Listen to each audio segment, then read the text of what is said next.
when I do a class, I ask people in the class to draw their favourite tree. And most people, 99% of people will draw a tree pretty much like I've just done there.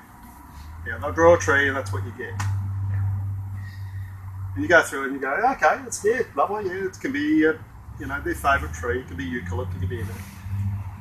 They're missing one of the most crucial fundamental things about the tree. This part. The root system.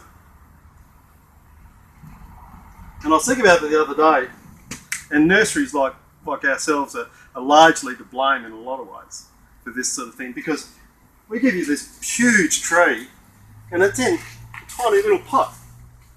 And so we don't exactly help them at it because we're forcing the root system into a small pot. The reality is, this root system's this big. It's enormous. It covers. It's an iceberg. It covers a much greater area than we even think of in the soil. And it has to, because you think of all the pressures that are going on that tree, from wind resistance, seeking moisture, seeking food, all those sorts of things. And depending on the size of the tree, and I'm talking over 5 metres, you've got an enormous area. And so we're not very good at recognising the importance of root systems in the overall sort of tree. And the different types of root systems you have for trees, either. If that was an apple tree, for example, draw an apple tree.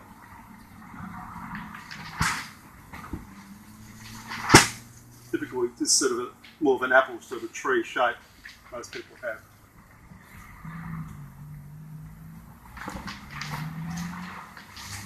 Apple root trees are like this in their root system.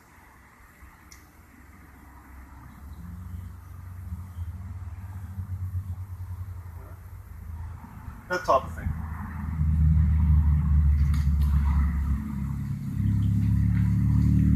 That's a typical root of an apple tree. They're very long, doesn't penetrate. This might be only maybe 2 metres at the max, maybe. And go down. So very surface orientated.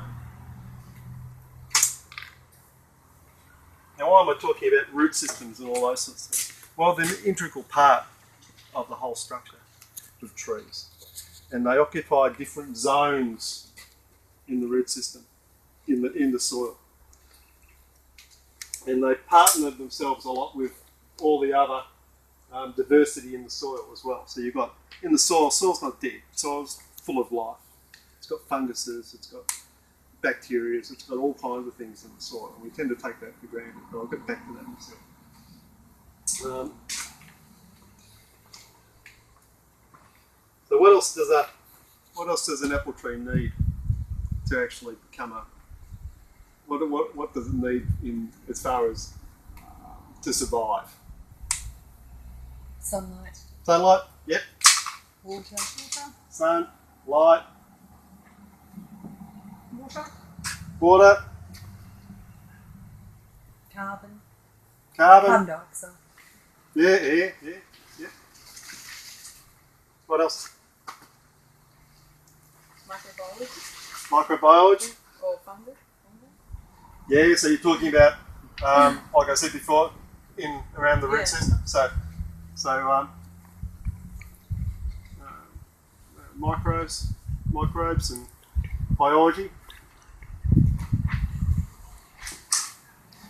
Also, there's biology here too, when we're talking about biology. There's actually biology on the leaf surface. If I took a leaf like that, you'll find microbes and all kinds of things actually on the surface of the leaf, which helps protect the tree. So yeah, biology is critical, absolutely critical for this type of thing.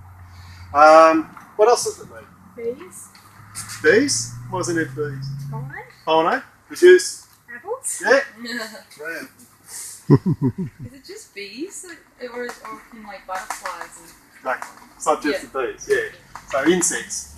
Yeah. So those pollinators. And for what else? What else do insects do in the overall system, do you think? To protect the tree. The tree's stationary. It's getting all these attacks, maybe. So parasites, yeah, so it needs protection.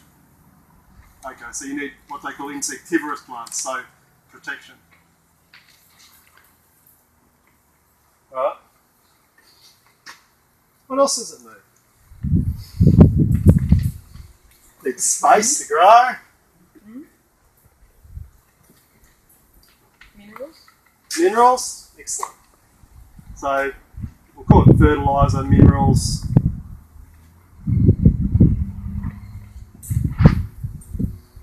Nitrogen.